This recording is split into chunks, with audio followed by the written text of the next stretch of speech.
This anime starts with an ugly loser masochistic mage who was given a last chance to live. He tried to fight using his weak magic, but everyone just laughed at him. In this world, being born into the right family, having natural talent, and working hard are what really matter to become a powerful magician. Sadly, no matter how much he tried, he couldn't make up for not being naturally talented. The noble told him magic would never work for him, and with a real magic spell, he ended his life faster than your father who left you. As he burned, he couldn't help but admire the spell, seeing it as something beautiful that only nobles could do. His dying wish was just to know more about magic, even if he couldn't use it well himself. But as he thought it was all over, he suddenly woke up surrounded by huge giants. Scared, he tried to defend himself with a tiny fireball. But surprisingly, even with tiny hands, his fireball attack managed to work. Outside, there was a huge celebration as it was announced that the 7th prince of the Salon Kingdom had been born. Our ugly loser had been reborn as Prince Lloyd, and everyone was shocked to see the damage the little baby's fireball had caused. Years later, Lloyd had grown a bit, but he's currently hiding from his maids. A knight then invites him to go on a raid, but he was too busy trying to escape from the maids. The knights then decided to leave him be, as unfortunately, being much younger than his brothers, Lloyd was out of contention for the crown. One of the knights didn't think it was worth gaining the kid's favor, but the other knight disagreed strongly. He believed Lloyd was amazing, as he was able to speak shortly after birth, and he preferred spell books instead of picture books. He also refused to drink milk straight from Mount Everest itself, like a true gentleman. But most importantly, this knight believed Lloyd might be the reincarnation of the great mage known as William Bordeaux, the father of sorcery. Lloyd confirmed that he was indeed reborn, although he was just a commoner in his past life. He had no clue why he was reborn into the privileged position of the 7th son of the royal family. Regardless, Lloyd didn't care about standing or glory. He followed the same philosophy he had in his past life. Discovering the wonders of magic in the world was all that mattered to him. In his new life, Lloyd is granted access to a vast library, perfect to immerse himself in. However, his studies are interrupted by Silpha, his teacher, who challenges him to a sparring match. However, Lloyd doubted the necessity of swordsmanship since he's not in line for the throne. But Silpha insists that royal succession isn't everything and reminds him of her duty to educate him. Lloyd realizes that the practice won't stop until he puts up a good fight, so he engages with more determination. Using his control-type magic, Lloyd secretly traces Silpha's moves, essentially fighting her with her own techniques. Despite his cheating, Lloyd recognizes Silpha's superiority in strength, stamina, and height. He decides to experiment using a physical enhancement and levitation spell to level the playing field. With a combination of physical attacks and magic, Lloyd fights more evenly. As the battle intensifies, Lloyd grows confident, believing he can win by making one different move. Releasing his trace spell, Lloyd surprises Silpha with an unexpected maneuver. However, she blocks the attack and reveals she knew he was cheating all along. She points out his use of levitation to compensate for his height disadvantage and even grow in his wooden sword. Exhausted, Lloyd apologizes for ending the fight abruptly, eager to return to his books. Though surprised by Silpha's sharpness, he remains determined, always seeking to push the boundaries of his magical knowledge. Silpha's anger instantly transforms into admiration as she's amazed to witness Lloyd's ability to use 2 spells simultaneously, a feat even the palace magicians struggle with. Little does she know, Lloyd is actually employing 4 spells, keeping the additional ones hidden from her notice. He wonders about her potential shock if she ever discovered his true capabilities, but decides to keep it a secret for now. Later, Lloyd is forced into taking a bath despite his intense desire to continue reading. The maids caution him against spending too much time in the library, warning him of a forbidden library's demon, Grimoire, rumored to devour those who linger too long. They tell a story about Salem's near destruction in the past, following the sacrifice of numerous mages, serving as a grim reminder of the demon's menace. Though Silpha doubts that Lloyd would be scared, he secretly trembles with curiosity at the thought of an ancient demon. Amidst the maids' debate over who will comfort the frightened Lloyd, he seizes the opportunity to slip away. Unbeknownst to them, Lloyd's fear isn't of the demon, but rather his excitement at the prospect of discovering the forbidden library hidden in the castle's basement.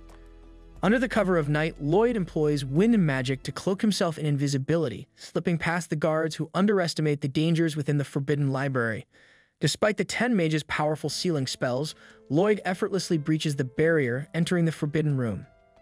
Inside, he marvels at the forbidden library's contents, briefly inspecting its ancient tomes. However, his exploration is abruptly interrupted as Grimoire, the sealed demon, reveals itself, catching Lloyd off guard. Lloyd confidently introduces himself to Grimoire, prompting the demon to consider whether the boy could be persuaded to break his seal. Recognizing the weakened state of the seal, Grimoire attempts to trick Lloyd with promises of endless wealth. However, Lloyd sees through the demon's facade, noting the poor quality of its imitation magic. Maintaining his composure, Lloyd explains his dedication to studying magic in the kingdom, refusing to let a dangerous demon ruin his dreams. Despite Grimoire's assurances of harboring no ill intent toward the present inhabitants, Lloyd remains skeptical. However, when Grimoire offers to teach him ancient lost magic, Lloyd starts to get interested, recognizing the value in such knowledge.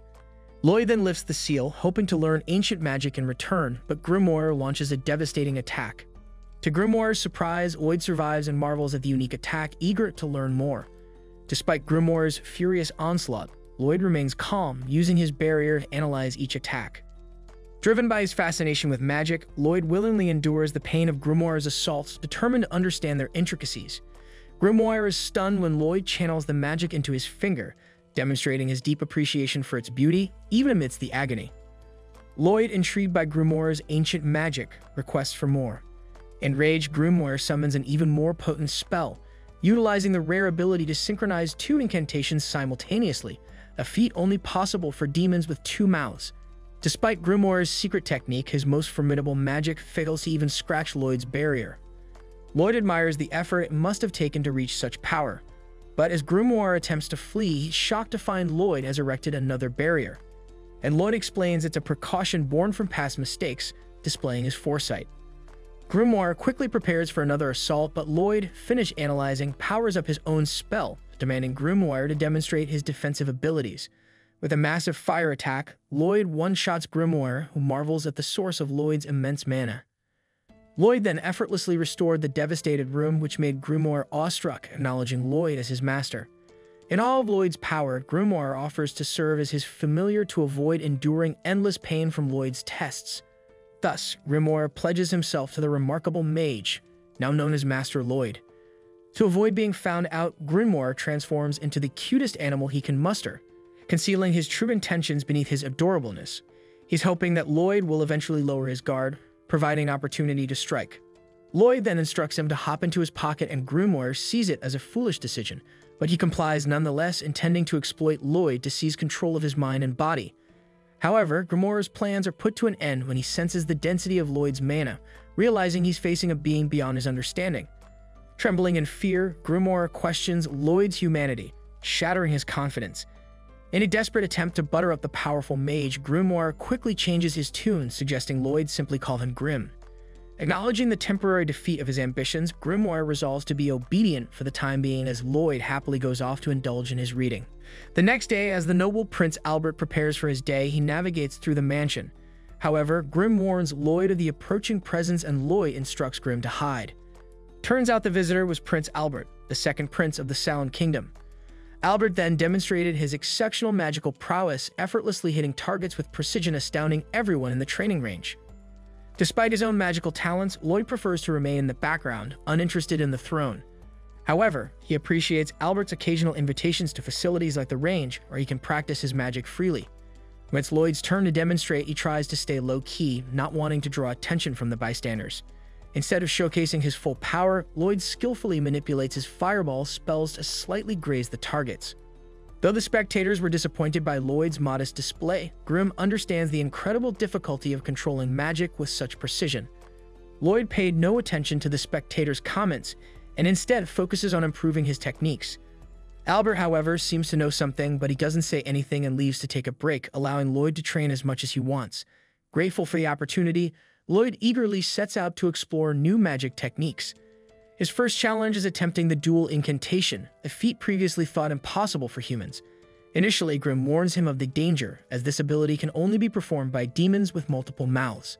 However, Lloyd surprises himself by successfully executing the technique, incorporating Grim into his own body.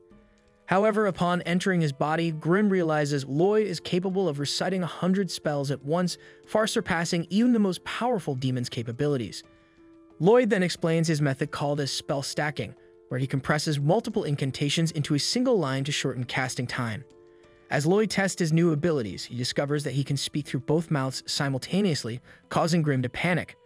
However, Lloyd calmly silences him, while continuing to channel an immense power as he combines Infernal Fireball and Water Bolt spells. Witnessing the surge of mana, Grimm's panic peaks, realizing Lloyd is weaving together two incredibly advanced spells. Unable to contain the power on his own, Lloyd redirects it into the sky, which creates a breathtaking display visible throughout the castle. Despite doubts from some servants about Lloyd's magical abilities, Albert sees through his stage performance, recognizing Lloyd's hidden talent. He envisions Lloyd growing up to become the Grand Sage and hopes to have him as an ally in the future. The servants praise Albert for being able to make long-term plans, but Albert clarifies that he just wanted to get along with his little brother.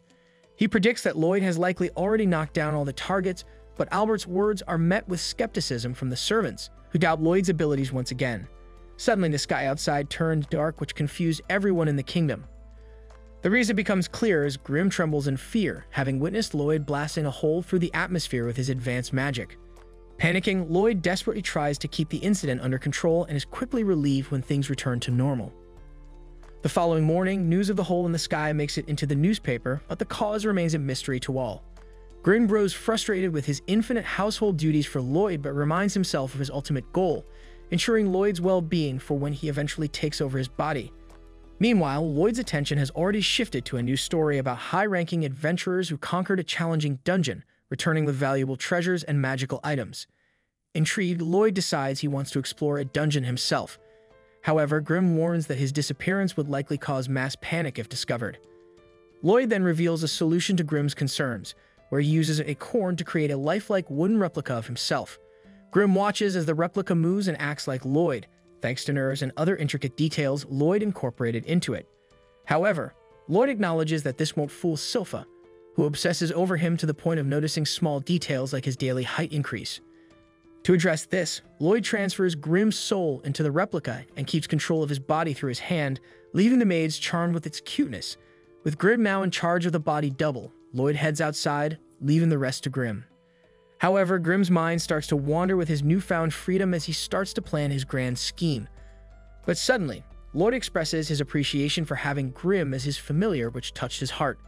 As Lloyd realizes that he doesn't know where to find a dungeon, Grimm notices someone being chased by some creatures who seemed like your mother. As the helpless girl runs, she suddenly turns the tables on her pursuers and defeats them with remarkable skill. Grimm notices her talent and identifies her as a martial artist. Lloyd also recognizes the breathing technique she employs, which allows the users to harness an energy called Ki, granting them incredible strength. Despite watching the girl from afar, the girl somehow spots Lloyd and Grimm. Grimm then warns Lloyd that she may recognize him as the Seventh Prince, sparking panic in Lloyd. To avoid being recognized, Lloyd quickly changes his appearance using a spell that allows him to transform into someone he's seen before. And with his newly learned dual incantation, Lloyd combines his appearance with Albert's to create a unique look. He then introduces himself as Alberto, and the girl also introduces herself as Tao. While Lloyd worries about Tao suspecting something, it turns out that she is actually in a panic because she finds Alberto attractive. Tao then explains that she spent her entire life training and recently became an adventurer in search of romance, though she's had little success due to her martial prowess intimidating potential partners. Despite Tao's initial intentions, she eagerly accepts Lloyd's invitation to explore a dungeon together. Inside the dungeon, Tao showcases her combat skills, while Lloyd is fixated on glowing rocks. They then decide to take a break where they cook themselves a meal. Lloyd then questions Tao about Ki, which shocks Tao as not a lot of people know what Ki is. She explains that mastery of Ki begins and ends with proper breathing techniques. These techniques fill the body with Ki, which helps the users to unleash bursts of superhuman strength. Tao and suggests that instead of focusing on mastering this technique, Alberto should concentrate on winning her heart. However, Lloyd ignores this and surprises Tao by successfully mimicking her breathing technique, though she warns him of the intense burning sensation it may cause if he's not used to it. Excited by this newfound power, he eagerly accepts Tao's offer to teach him more about Ki, committing to practicing the technique until they leave the dungeon. Meanwhile, Grimm, on the other hand, is baffled by Lloyd's single-minded pursuit of magic despite his privileged life and finds himself shocked when Silpha appears behind him. In the dungeon, Tao demonstrates a Ki blast, defeating the dungeon boss with ease. They receive a chest as a reward, but Tao explains that a dungeon with minimal growth won't give valuable loot. While examining the chest, Tao is astonished to see Alberto has already learned the Ki breathing technique in such a short time. Realizing the potential benefits of having Alberto as her fiancé, she then opens the chest only to trigger a deadly trap. As a menacing foe emerges, Lloyd wonders if it's the true boss of the dungeon. Standing face to face with the dungeon boss, Ta urges Lloyd to leave while she handles the monster. However, Lloyd is determined to stay and witness her defeat this creature. However, without any warning, Ta unleashes her technique, blasting Lloyd out of the cave in hopes that he'll safely reach the dungeon entrance, albeit with a few bruises. As the boss turns its attention to Ta, she evades its attacks, pondering why such a formidable enemy appeared in a low-level dungeon. Recognizing the boss's strength, Ta realizes it will be a tough opponent even for an A-rank adventurer. Determined to buy time for Lloyd's escape, Ta focuses on dodging the boss's never-ending onslaught. On the other hand, after getting propelled by the blast, Lloyd flies through the dungeon. He's salty that he was forced to leave, as he still had a lot of questions about Key. He then creates a barrier to slow his momentum before eventually coming to a stop. Unsure why Ta sent him away, Lloyd seeks Grimm's advice but receives no response until Grimm, in a small voice, tells him to return quickly, begging for his help. Back in the cave, Ta realizes she can't defeat the boss alone and decides to retreat slowly. However, the boss notices her use of Ki and reveals that he had consumed his fair share of people with similar skills in the past, gaining their knowledge. Dismissing Ta as unworthy of consumption, the boss expresses interest in Lloyd due to his swift reflexes, capable of dodging its attacks. As Ta confronts the boss, it somehow reminded her of Lloyd. However, despite their shared pursuit of knowledge, Lloyd and the boss are vastly different. She's impressed that Lloyd recognizes the importance of Ki and its potential power. Determined to defeat the boss, Ta unleashes her Ki attack, only to find it blocked by a barrier. Refusing to let the boss get the best of her years of training, Ta pushes herself to break through the barrier, unleashing a powerful energy beam that hits the boss. Exhausted from using all of her power, Ta collapses, unable to move. However, the boss levitates above her and prepares to unleash a spell that surpasses her Ki energy. As he unleashes his attack, Lloyd suddenly appears beside Ta, protecting her with a barrier. Disappointed by Ta's surrender, Lloyd assures her he'll handle the boss. As the boss prepares an incantation, Lloyd effortlessly maneuvers behind him and uses a combination of Ki and magic techniques. Despite the boss's relentless attacks, Lloyd's barrier holds strong. Remembering Ta's advice, Lloyd focuses on his breathing, inhaling deeply and using a sprint spell to accelerate the process. With determination, Lloyd moves through the cave, trying to absorb as much air as possible. As the boss attempts to attack Lloyd, his magic is unable to beat the unstoppable force. Meanwhile, Lloyd focuses on his breathing technique, inhaling and exhaling deeply to build up Ki energy. Ta watches in amazement as Lloyd's determination grows, but Lloyd soon realizes that his barrier is obstructing his breathing. With a quick decision, he dispels the barrier, much to the boss's surprise. Swinging onto the rocks to support himself, Lloyd continues his breathing exercises, dodging the boss's attacks with agility. Ta realizes that Lloyd purposely dispelled his barrier to improve his breathing and build up more Ki energy. Combining Ki with his mana, Lloyd unleashes a series of strikes, disappointed when they fail to defeat the boss. Determined, he refines his technique, making his strikes sharper and thinner. In a last-ditch effort, the boss erects a barrier to shield himself, but Lloyd's strike pierces, cuts the boss in half, ultimately defeating the boss. A treasure chest then appears. Ta is disappointed with the treasure inside, but Lloyd decides to keep the dagger, as he sensed residual mana within it. However, the chest suddenly sinks into the ground, prompting Lloyd to grab hold of it. After learning that the chest is the dungeon's core, he realized that the chest's purpose was to consume magic items, absorb equipment dropped by adventurers, and create new dungeons. With this knowledge, it suddenly sparked a brilliant idea in his little mind. They narrowly evade disaster as the dungeon collapses around them, but Lloyd remains fascinated by the chest's function. Ta then questions Lloyd's use of his Ki techniques, suspecting it was to retaliate against the boss's mockery of her, but Lloyd reassures her it was simply for his enjoyment. In her mind, she reveals that the final attack Lloyd used was a secret Ki blast technique, something even she is not capable of. Not wanting to be bested by Lloyd, Ta promises to train herself in order to become stronger. As Lloyd flies away, she vows to become a girl worthy of getting Lloyd's attention. Upon returning home, Lloyd finds Grimoire battered from training with Silpha. Grimoire blames Lloyd for his current state, but Lloyd apologizes nonetheless. The next day, they experiment with the dagger Lloyd retrieved, discovering its mana essence that is capable of enhancing weapons. However, Lloyd is cautious, knowing mana essence is scarce and enchantments are very risky. Instead of risking the dagger, he opts to analyze its essence to potentially replicate it. Lloyd uses a spell to separate the mana essence from the blade, which resulted in oil, silver, and something called hematite. Grimoire, however, recognizes the hematite as something rare, which was a special powder from a monster's core. Lloyd then tells Grimoire that they can make more hematite using the chest they got from the dungeon. Lloyd is happy because now they have everything they need to make mana essence. He then asks his dad for help, and his dad gives him a lot of silver coins. They then melt the silver into liquid in the ancient library. Later, Lloyd and Silpha spar together. He tries to surprise her with magic, but Silpha outsmarts his little trick and hits him back. Even though Lloyd tried everything he could, Silpha still wins. However, after the fight, Silpha still gives Lloyd some oil. She tells him that it's okay because she's happy that he's not weak, referring to his performance the other day. She then came to the conclusion that Lloyd was just having a bad day. Grimoire, on the other hand, wonders how Silpha always wins, even when Lloyd uses his magic. Then Lloyd, with Grimoire's help, creates mana essence from the oil, silver, and hematite. He then seeks Prince Albert's assistance to help with his little experiment. Prince Albert then ordered the royal guards to provide their swords, allowing Lloyd to begin enchanting. However, during his first try, he overloads the sword with spells, causing it to break. Determined, he continues his little experiment, ultimately enchanting 50 out of 120 swords successfully. When Lloyd presents his results to his brother, Prince Albert is surprised that Lloyd successfully enchanted 50 out of 120 weapons.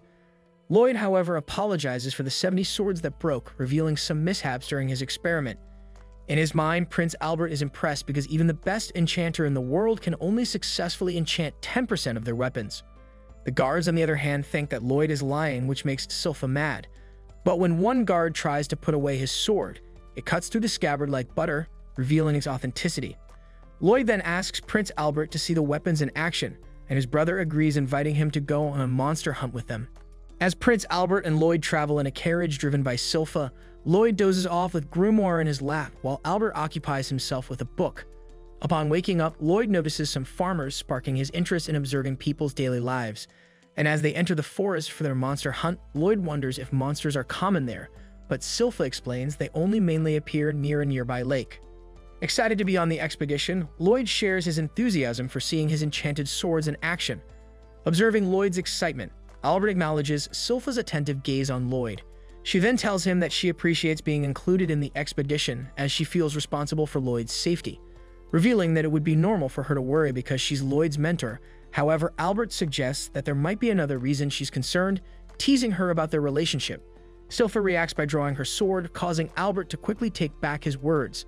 Suddenly, she interrupts to alert them of unexpected guests, kobolds armed with steel weapons. While the guards protect the carriage, Lloyd pretends to be frightened, though Grimoire sees through his act.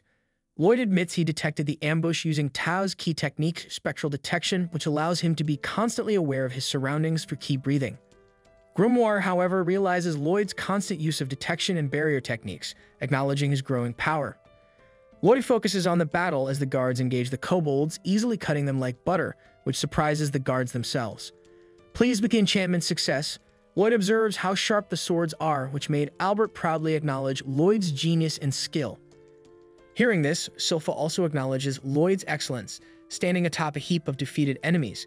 This frightened Lloyd as he knew she relied solely on her strength since he hadn't enchanted her sword.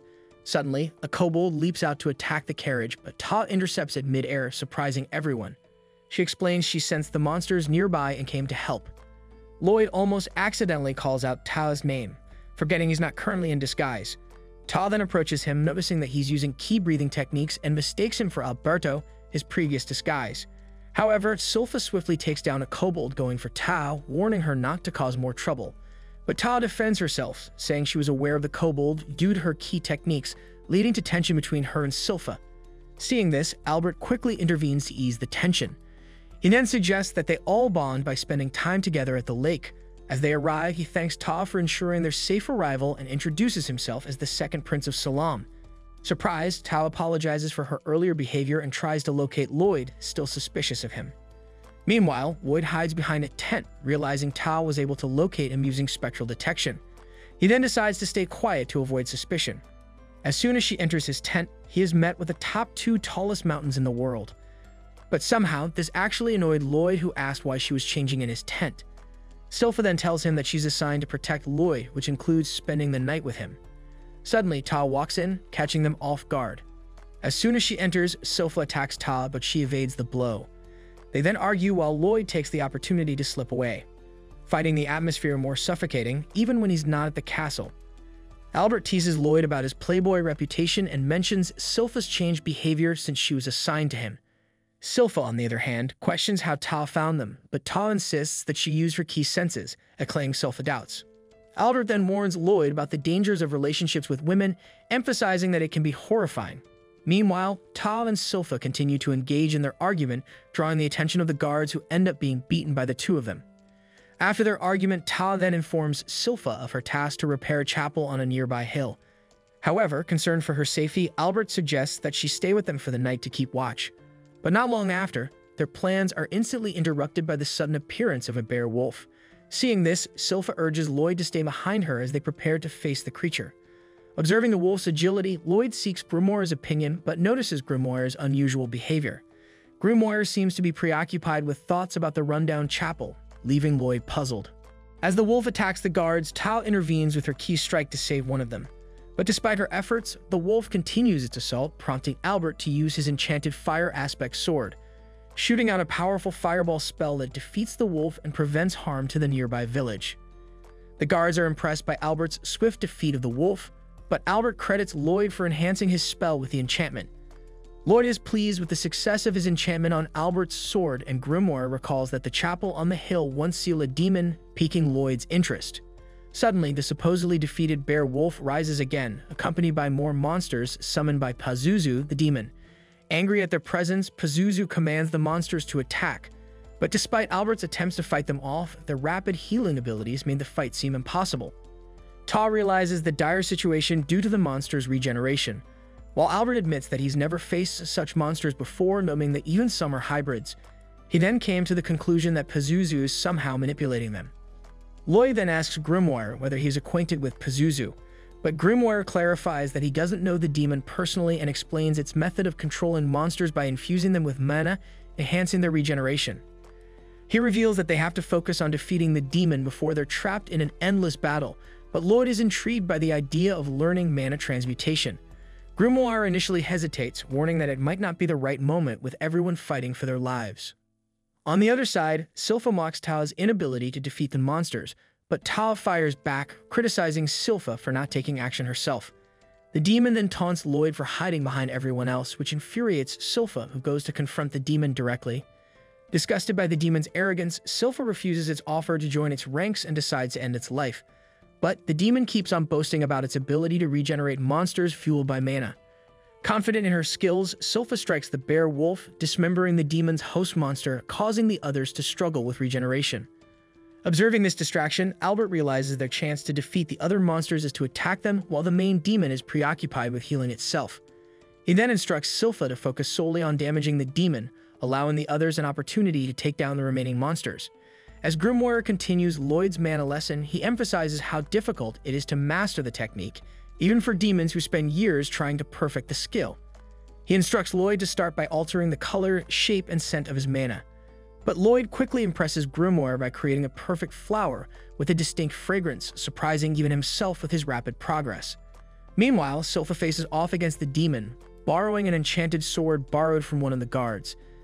Despite the demon's relentless attacks, Silpha's defense remains flawless, making the demon question why such a formidable fighter would choose to be a maid. However, the demon proceeds to mock Lloyd, believing humans to be vulnerable when emotional. It then attacks Silpha, using the bear wolf to swallow her whole. However, Silpha surprises everyone by utilizing a secret Langus technique, tearing the demon apart from within its host monster. With the demon exposed, Silpha confronts its grotesque form, showcasing her unparalleled strength, which scares everyone in the vicinity. Seeing this, Lloyd realizes that Silpha is a force to be reckoned with, especially when she's serious. She then continues to advance the demon and tells him that the closest thing he'll get to Lloyd will only be his sword. Silpha confronts Pazuzu, urging him to surrender now that she has defeated him.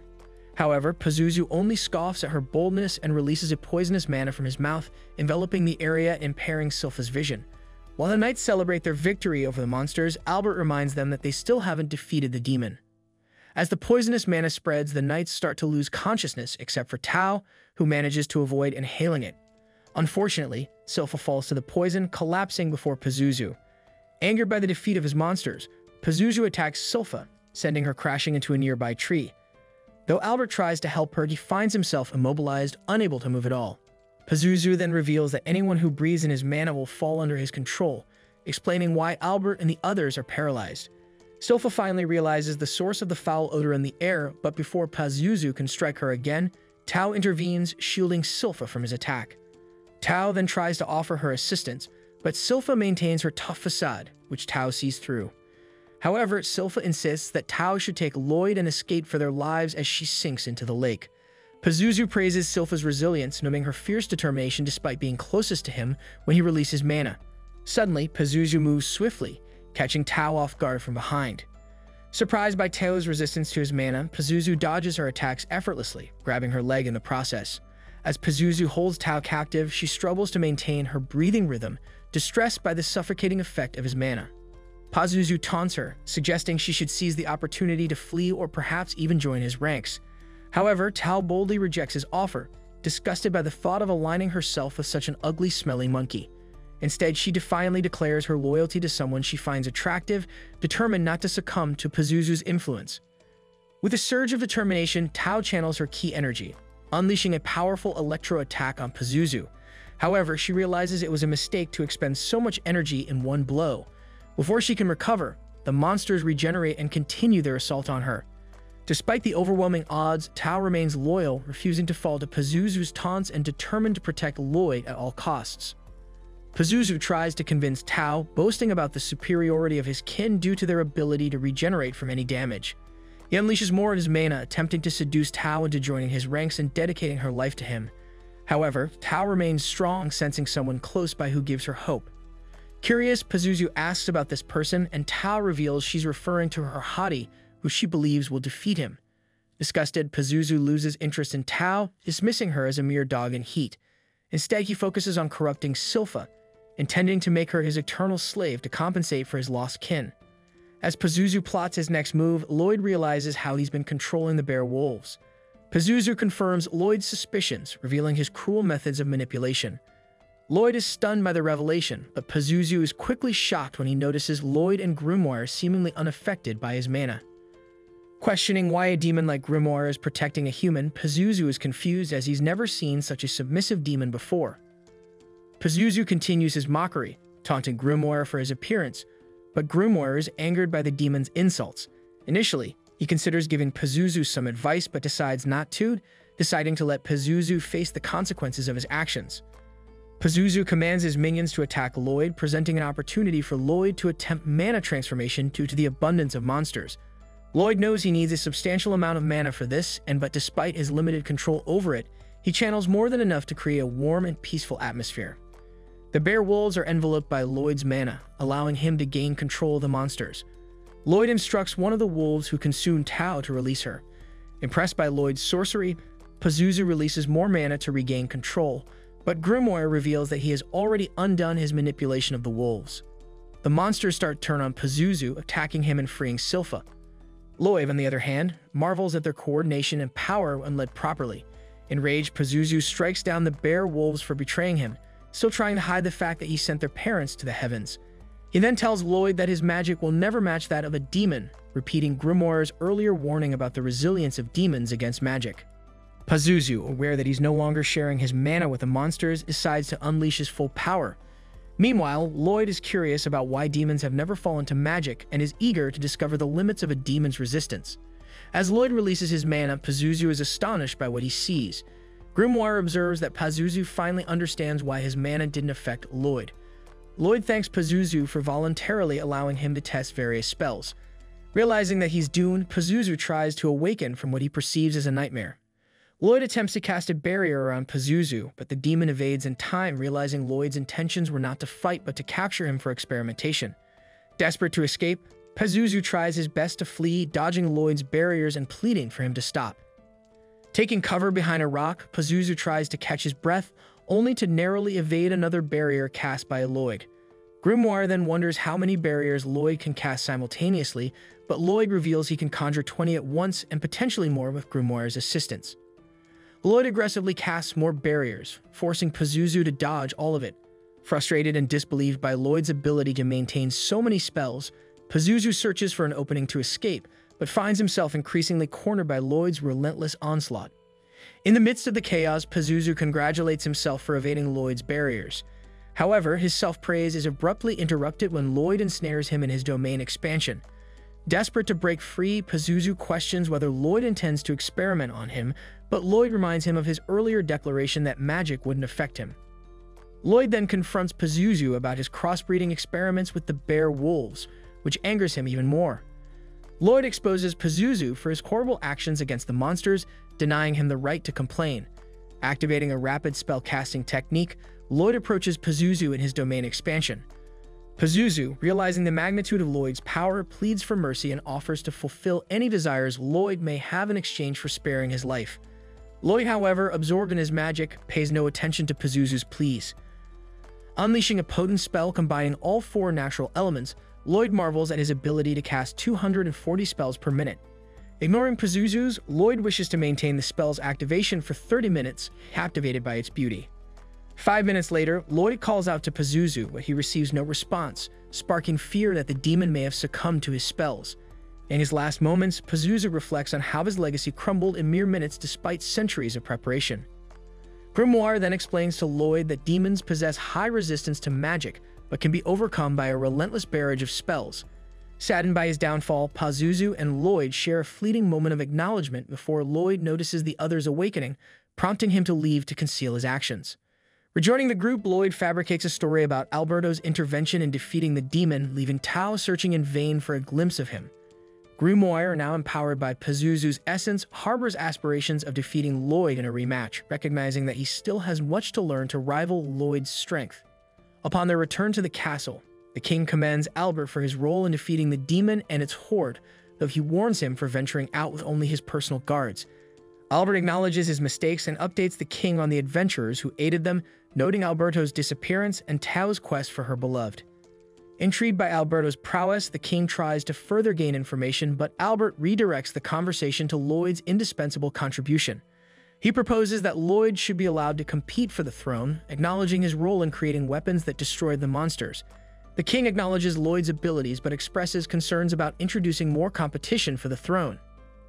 Albert reassures the king that he's prepared to lose the throne to someone more deserving, emphasizing the importance of fairness and Lloyd's potential as a ruler. However, he playfully warns Lloyd that he won't surrender easily, setting the stage for a friendly rivalry. When the king asks Lloyd if he's interested in contesting for the throne, Lloyd declines without much emotion. Instead, he went out to the courtyard to play with one of the bear wolves that followed him home. Grimoire, feeling jealous of the bear wolf's closeness to Lloyd, puffs himself up, hoping for some attention from Lloyd too. But his attention shifts when Silpha enters the courtyard. Hastily, he hides Grimoire in the bear wolf's fur, introducing him as Shiro. Silpha then suggests using magic to teach Shiro, which Lloyd wanted to give a try.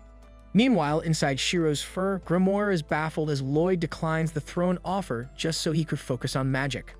The king admires Lloyd's humility for turning down the throne opportunity, but Albert believes Lloyd's destiny may lie beyond their kingdom.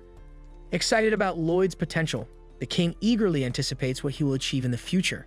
Lloyd impresses Silpha with the tricks Shiro can perform, and he's amazed that Shiro was able to learn simple tricks so quickly.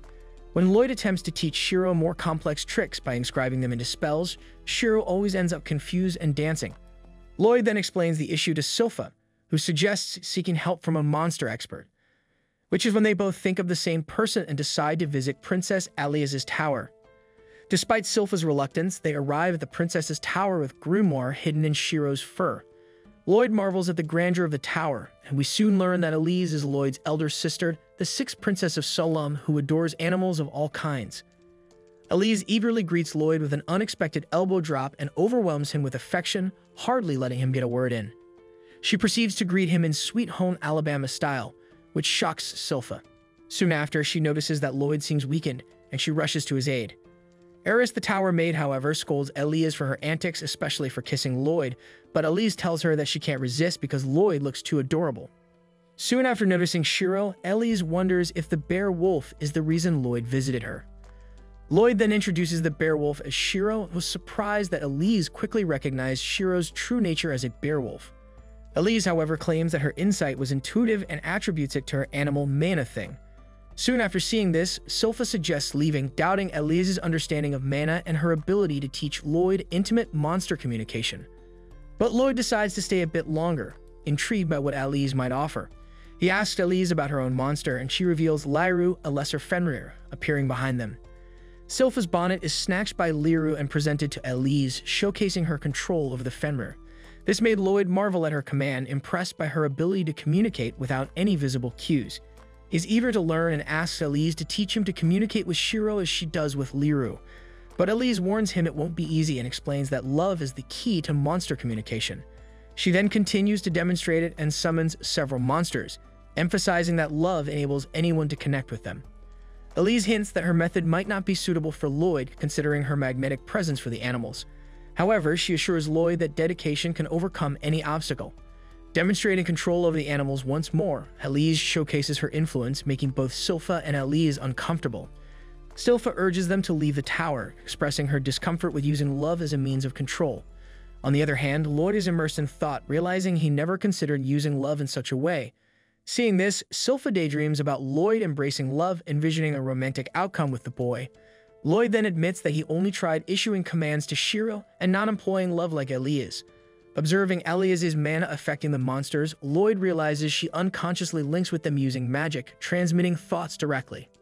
After attempting to sync his feelings with Shiro, Lloyd starts to see Shiro respond positively, surprising everyone. Shiro somehow manages to follow Lloyd's unspoken cues, running circles around him. Upon seeing this, Elise quickly saw Lloyd as a genius for linking minds with Shiro, unlike her simple approach of using love. This made Lloyd believe that love facilitates empathy with animals, making the connection easier. Moved by his words, Elise rushes to hug him, but Lloyd reminds Elise of the monsters still causing havoc around the tower. After leaving the tower, Lloyd feels worn out but grateful for his newfound ability to communicate with monsters.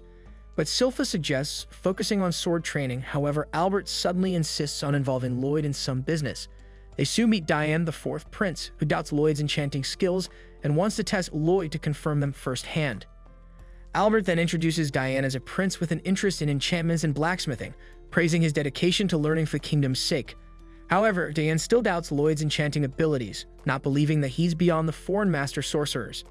He then challenges Lloyd to prove himself and expresses disappointment at Lloyd's dishonesty. Despite Diane's skepticism, Lloyd swiftly finishes enchanting the sword, leaving Diane astonished and unable to comprehend what he's witnessing. Albert, however, isn't surprised by Diane's reaction as he acknowledges Lloyd's exceptional skill.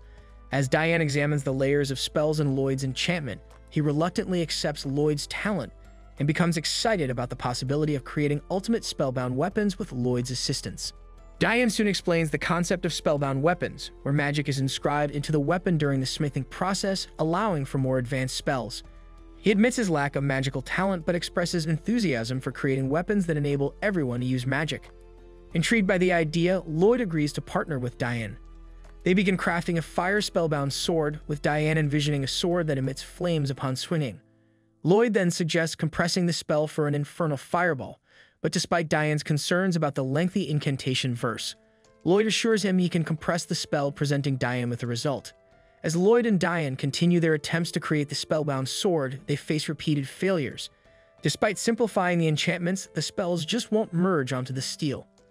Lloyd is puzzled by the issue, with Grimoire also expressing surprise at his difficulties. Diane then reveals that he purchased some cheap mana essence, which Lloyd found that it's lacking in hematite, an essential component for spellbound weapons. Realizing they need more hematite, Lloyd plans to sneak into a dungeon to obtain it, but Silpha purposely suggests this out loud, prompting Lloyd to fake reluctance due to his royal status. However, Silpha reveals that the king has approved her request for Lloyd to broaden his horizons, including adventuring. She then proposes that Lloyd register at the Adventurers Guild, taking his first steps as an adventurer. At the guild, they meet Katarina, who assists Lloyd with registration.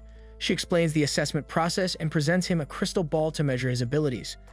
Lloyd recalls a similar crystal from his previous life, knowing it will explode if his true abilities are revealed. He then tries to suppress his magic to undetectable levels, and he cautiously touches the crystal. To everyone's surprise, the crystal reveals he's an E-rank adventurer, the lowest rank. The other adventurers laugh at his low rank, as even the most inept rookies usually receive a D rank. Despite his suppressed magic, Katarina is impressed that Lloyd ranks A in magic. She suggests that he could one day rival the renowned Silver Blader, though the other adventurers scoff at the idea, unable to envision an E rank reaching such heights. They doubt Lloyd could achieve the same fame as the Silver Blader, who conquered numerous dungeons before abruptly quitting adventuring. Ignoring the adventurers, Silpha asks Katarina if they can go on a dungeon run, but Katarina explains that Lloyd needs a B-rank adventurer in his party for that. Silpha then suggests that she re-register to meet the requirement, as it turns out that she was the Silver Blade. However, Katarina informs her that she would start from C-rank if she did so. But suddenly, Tao offers Lloyd her help. However, Silpha questions why she's not searching for Alberto. Tao then confesses that she was unable to find him and asks Lloyd to introduce her to Albert as a favor instead. Lloyd is surprised to learn that Tao is also an adventurer, but she explains that she did it by accident as her true purpose was to search for Alberto. Silpha agreed to her help, but she also mentions that she once faced tough foes, which was the Assassin Guild. They soon embark on dungeon runs to collect materials while Diane waits for Lloyd's return. The scene then shifts to Albert visiting Diane, expressing impatience. Diane notices that something might be wrong with the kingdom, which was most likely war, but he assures him that they'll mass-produce the weapons once Lloyd returns. Suddenly, Lloyd arrives with a chest full of hematite, and they finally succeed in smithing the weapon. After crafting the sword, Diane tests it in the training room, where it blew up the whole training range, surprising everyone. Succeeding in their smithing quests, Diane started to mass-produce the weapons, although using a lesser fireball. Exhausted, Lloyd retires to bed, sensing something in the courtyard outside. He's surprised that Shiro didn't sense it, as he usually does, and looks out the window to see a masked boy standing there. The intruder initially attempts to flee upon being spotted by Lloyd, but he quickly encloses her within a barrier using his magic to prevent her escape. Lloyd then approaches her with a friendly demeanor, but the intruder, realizing she's been caught, sheds her disguise and triggers a spell she'd rather not use on children. Lloyd quickly senses the pleasant scent of her poison, but recognizes its potential danger, attempting to purify it with his spell. However, the intruder informs him that her poison cannot be cleansed by anyone. This intrigues Lloyd, realizing that the intruder's poison must be a unique transmuted mana abnormality, a trait possessed by a select few individuals known as the Blighted. Despite being scorned by society, the intruder introduces herself as Ren, the Poison Moth. Lloyd, however, fascinated by her abilities, observes as she effortlessly breaks a portion of his barrier, marveling at her power.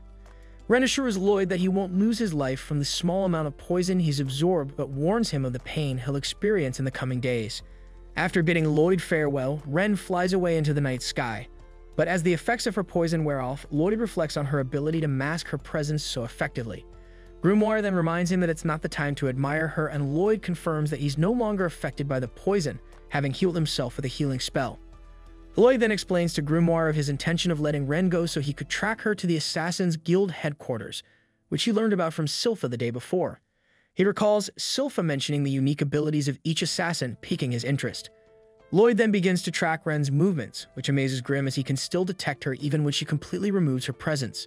Dressed up and ready to pursue Ren, Lloyd sets off while Silpha, armed and accompanied by Shiro, arrives in the courtyard, but is too late as Lloyd has already departed.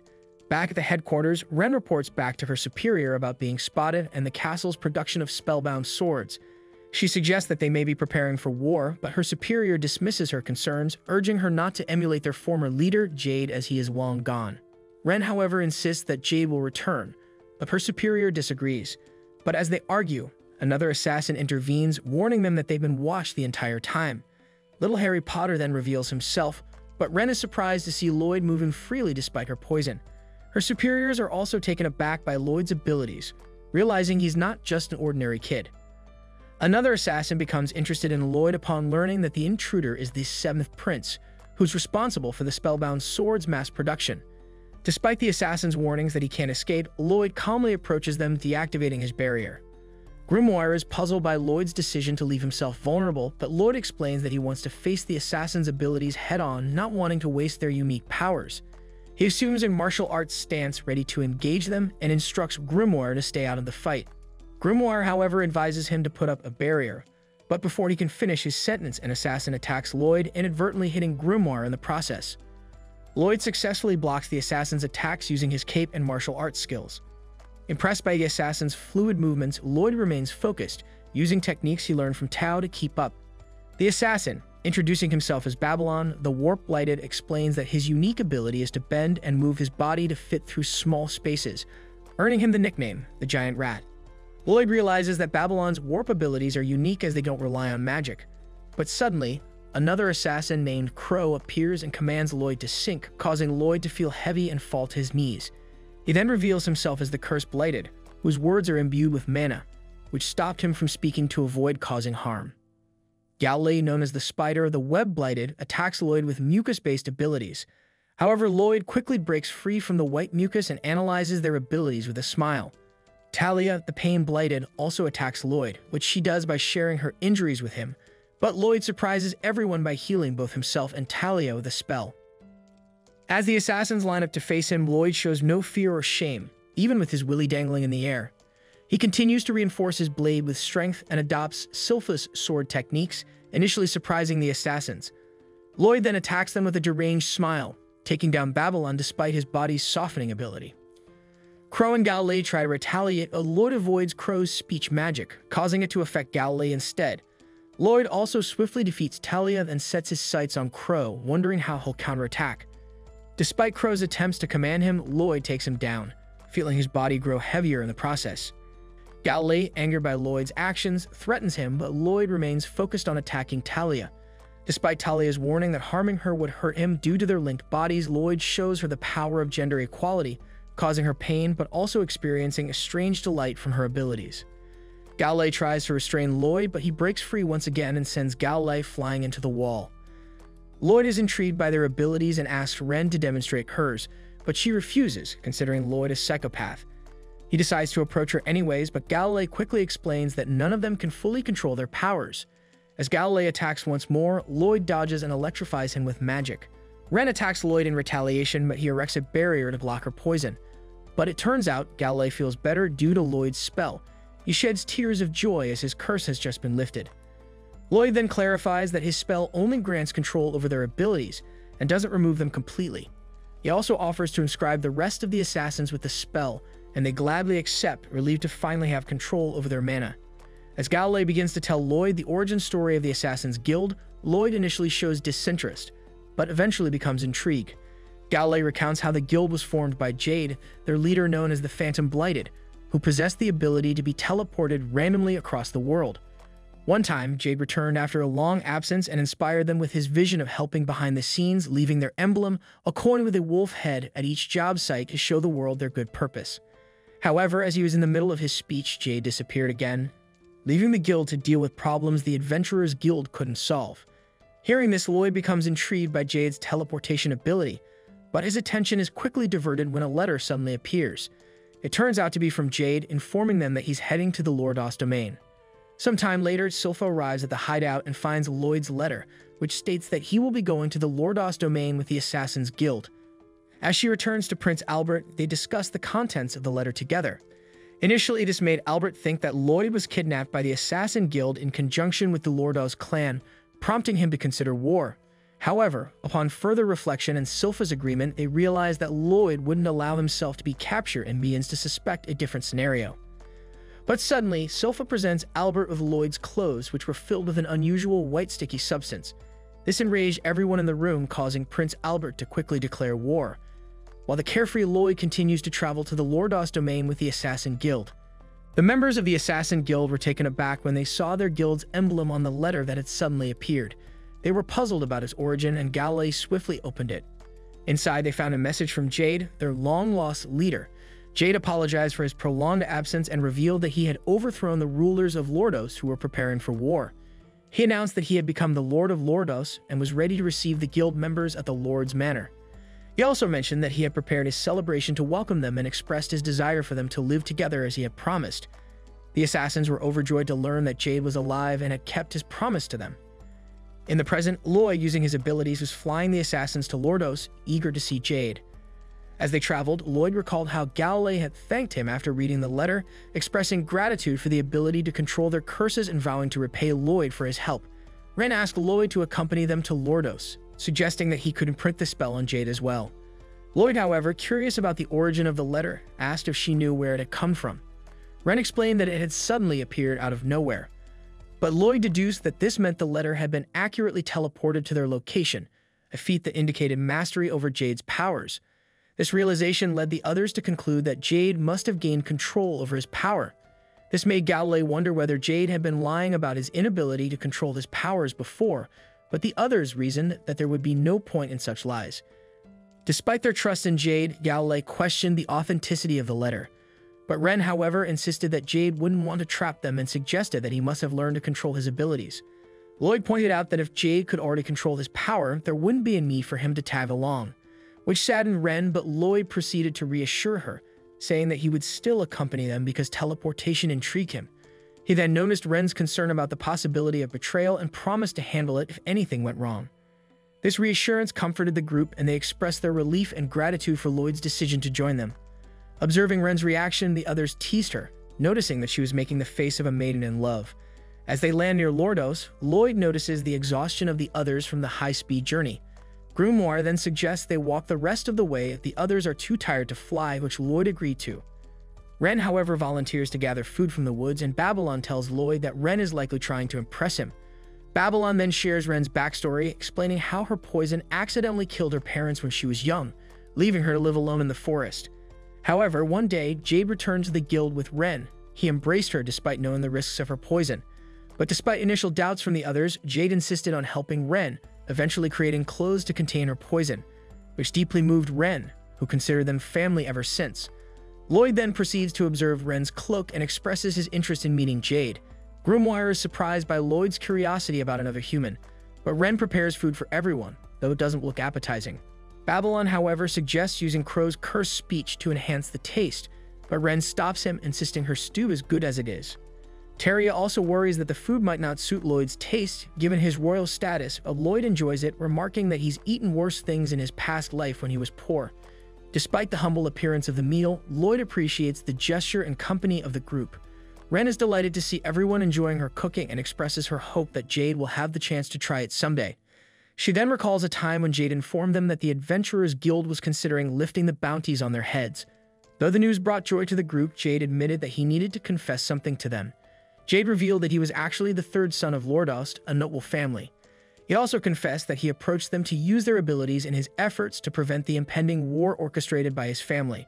Despite his revelation, the others were not surprised, as they had anticipated his backstory to be along those lines. Galloway then reflected that they had all faced hardships and lived as outlaws for a reason. Jade assured them that he had no intention of involving them in any personal problems against his family.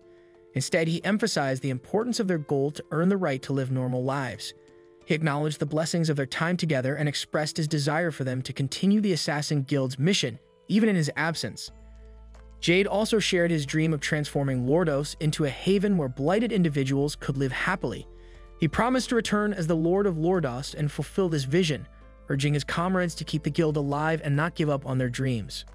As they approach Lordos, Grim reflects on Jade's character, admiring him as an awesome individual. The scene then shifts to Lloyd sleeping while Galloway carries him, commenting on how ordinary he appears while resting. Grim, however, notes the heavy-duty barrier protecting Lloyd even in his sleep. Ren also suggests letting Lloyd rest while they scout the manor, expressing concern that Jade might be manipulated by the Lordos family. The group agrees, considering the possibility and deciding to leave Lloyd under Grim's watch. However, Grim insists on accompanying them, feeling responsible for Lloyd's safety. Arriving at the manor, they find preparations underway for a party, prompting them to consider returning later with Lloyd. Despite their intentions, they are noticed by a resident who invites them inside. Welcomed warmly, they are served fine cuisine, but as Grim was about to leave, Ren requests Grim to stay with her a while longer, feeling nervous about facing Jade again. When Jade finally arrives, they are relieved to see him well. He quickly changes into familiar clothes to put them at ease, impressing them with his mastery of teleportation. Ren then expresses her eagerness to talk with him, overwhelmed by the many things she wants to discuss. Suddenly, Jade reveals his true intentions and unleashes his power, which leaves the members of the Assassin Guild shocked and horrified. Jade's use of cursed speech surpasses even Crow's abilities, and they realize that something unusual is happening. Jade then reveals himself as a demonic figure named Gizarm, who boasts about his collection of blighted individuals and offers them as vessels for the demons inhabiting the manor. He points to Ren as a poison blighted and prepares to sacrifice her for the demons. But in a desperate attempt to stop him, Grim attacks Jade with his magic and urges everyone to escape. However, Jade easily overpowers Grim, leaving him wounded, landing beside the sleeping Lloyd, who wakes up to the chaos around him. As Lloyd learns about the situation from Grim, they witness shadowy figures emerging from the bodies of the possessed individuals. Galloway recognizes them as psychic life forms capable of infecting and controlling humans.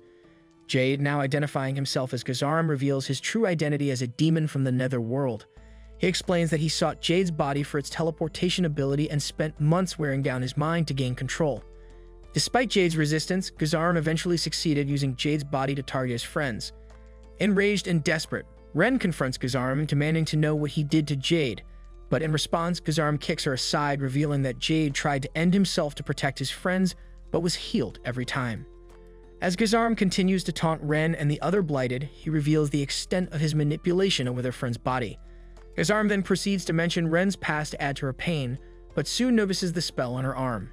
He then demands information about the spell on Ren's arm, but Ren struggles to remain silent due to the cursed speech. Torn between loyalty to her friend and the overwhelming pressure from Gazarim's influence, she recalls the happy memories she shared with Jade, further strengthening her resolve to protect her friend's secrets. But just as Ren is on the verge of breaking, Lloyd suddenly arrives on the scene, using his formidable magical abilities to shield the Assassin Guild members with barriers and unleash a powerful spell that tears a hole in the manor. Thank you for watching the 8 episodes recap of this anime.